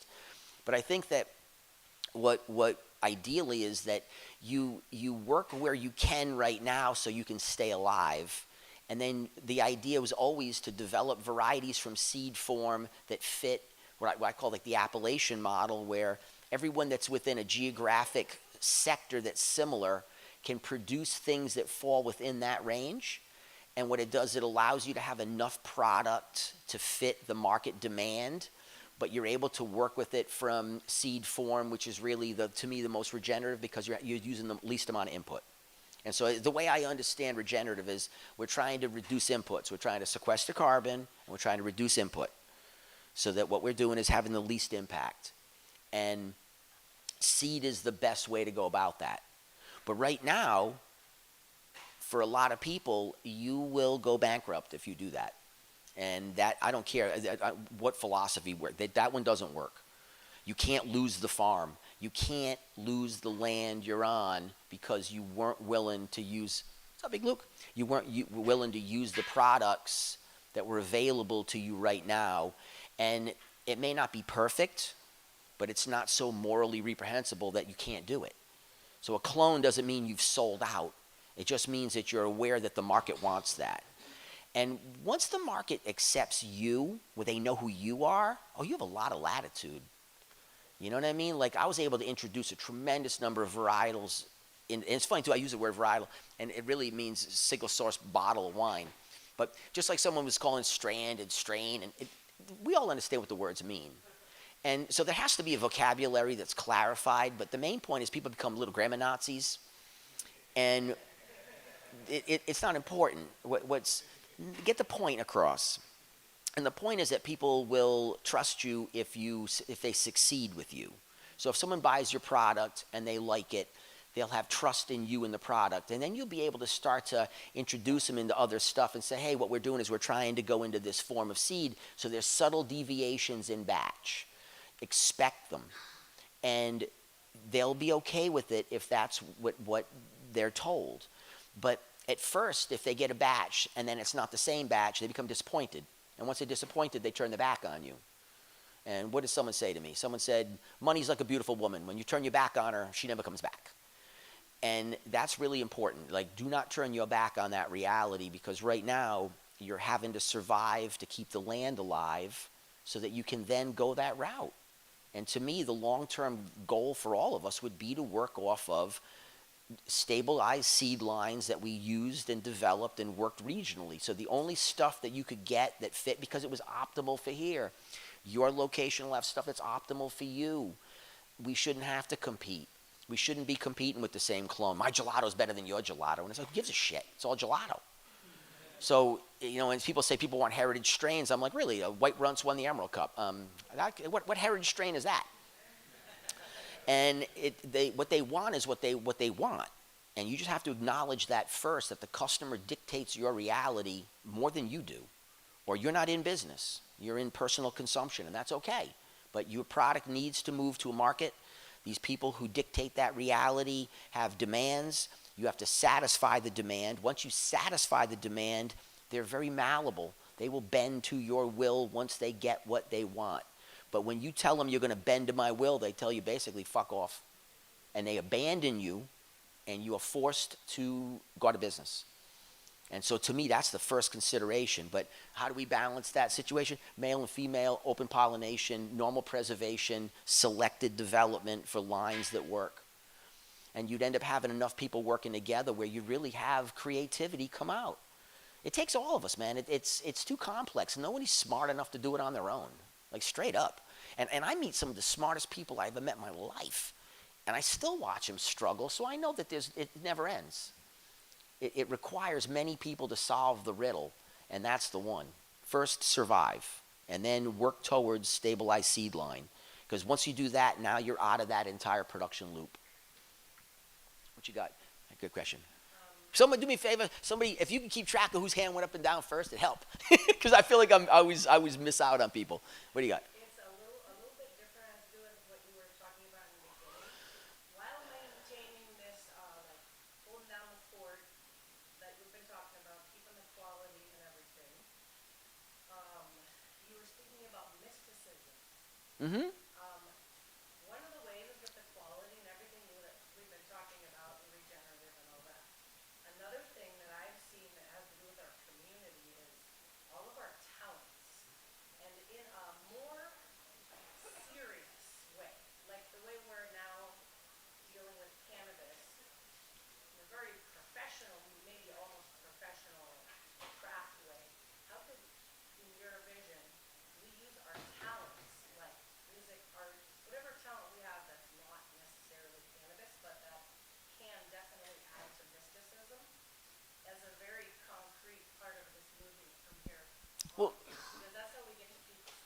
But that's one of the ways. It's cultural. But if you're a potter, and you do beautiful ceramics, and people are turned on to your ceramics, and you're also a cannabis farmer, it's just another way of getting people to recognize who you are. I'm involved in all kinds of different stuff other than cannabis. Yeah, but it doesn't. We focus on it, Emerald Triangle. But the fact of the matter is that it almost starts. We're the most well known, but it doesn't mean that we're like the purest or that we're the best. We have the greatest concentration. We definitely have some of the greatest climate. But the people I met in Michigan were every bit as about it. The people I met in Israel, all the countries I go to, everybody there about it. They're real too. So you don't want to diminish them and have this competition over who's most real. Or what you want to do is you want to allow people to be able to be caught up in you. And so if you do other things that are in your music and people meet you through music, it allows you then to be able to have a conversation, and then you can introduce cannabis into it. But everybody's trying to always do this hard push on their product, upsell, constant, never-ending self-promotion, and you turn people off. They get tired. It's Amway. No, but that's what I'm saying is it becomes an Amway push, and that's what I believe is that what you need to do is be your normal self, and in normal conversation, people will see that as stable because it's rare. And then it then allows you to introduce what you're doing and other stuff. Someone's breaking an arm off back there. All right, yeah. We go. I'll give you two more people, then I got to roll it up. Josh is kicking me off. What's up, Dan? My question relates to the defendability of licensing deals. Uh huh. You had mentioned that, and since none of this stuff can be patented, what recourse would a breeder have to defend their licensed material going to like a large nursery? The first part about it is like when I look at any business operation, I take a look to see what's the who bleeds if it fails. So I won't work with you if it's someone else's money. So any job I go to I have to meet the investor who is going to lose the money, because then I know if they screw up, it hurts them too. So I like business partners that bleed if it goes south. And that means that there's clearly punishment for failure. And I like to use lawyers because I'm not intelligent in law. I've been involved with the law for a really long time, but I've always relied on attorneys to help me with that situation. And so what I do is I have my attorney look at any contract I do, period. I don't care what it is. If I go to a business deal, I'm with an accountant. If I'm trying to talk about money, I'm with my bookkeeper. And so I bring people with me so that I think I'm pretty clear about what I'm doing, but then I can ask, am I clear? Am I misreading this? Am I not understanding what's being said? And that's the truth of it. It's contractual. And a lot of it is faith and trust. Like, do you trust the people? And what happens is people get desperate and they do shitty deals. And to me, anytime you get screwed, most of the time it was too good to be true. Like, I know from where I'm from, I was from a place where crime was rampant and confidence theft was unbelievable. You can't be screwed in a deal if you don't participate in it. And the only time you get screwed is if it seems too good to be true. I'm going to get paid a lot of money for this. Is it worth that much? No. You're going to get screwed. And that's how I see it. And so that's what I would do. It's just the problem is that you almost have to. The way we did it prior was when I had legal problems in the past. I said, look, I'm about to become the test case for this shit. How about a couple of my friends chip in some money, and we can get the information together, and you'll benefit from me taking the beating, but we'll all be able to pay for the attorneys to get the education. And what it did is it let that information be shared by multiple people, so they were pretty clear as to the ramifications. The lawyer was only representing me, but I had a few of my friends put the money in for the defense on that so that we could use it. I realized, I said, wait a second. I said, I'm about to go through a war on this shit, but if you guys can help me out, then we can have the information come back. And what it'll do is it'll give all of us the knowledge we need on how to operate. So I'll get my fingers cut off, but I won't have to use all my money, and you won't have to get your fingers cut off to get the skills. And that's how I would go about it, Dan, is I always always use your attorney. I don't care what contract I do, I have my attorney run through it. It doesn't make a difference. I never do anything contractually without my attorney going through the paperwork, period. And if they feel uncomfortable, have them restructure the contract. And if they won't restructure the contract, you should feel uncomfortable. And you're the last one. And you can catch me, just catch me right after. Just catch me right after. I'll be around. So if anybody got any questions, they want to chop it up, I'll be here. But this is the last one on the stage. So when you recommend using an attorney, would you use a cannabis attorney that did law as well prior to doing it, or would you use a contract attorney specific? I use the attorney that's ideal for the situation. So if it's going to be contractual agreement, I want someone who specializes in contractual agreement. It doesn't need to be cannabis. Contracts are contracts. I want the best. If it's criminal, I want criminal. If it's contract, it's contract. Whatever the speciality is. And what I do is I ask my attorney, because I have my own attorney that I've had for he just retired, so I had to shed a couple tears last week because I'm going to miss this guy. But he's been my consigliere for the last 25 years.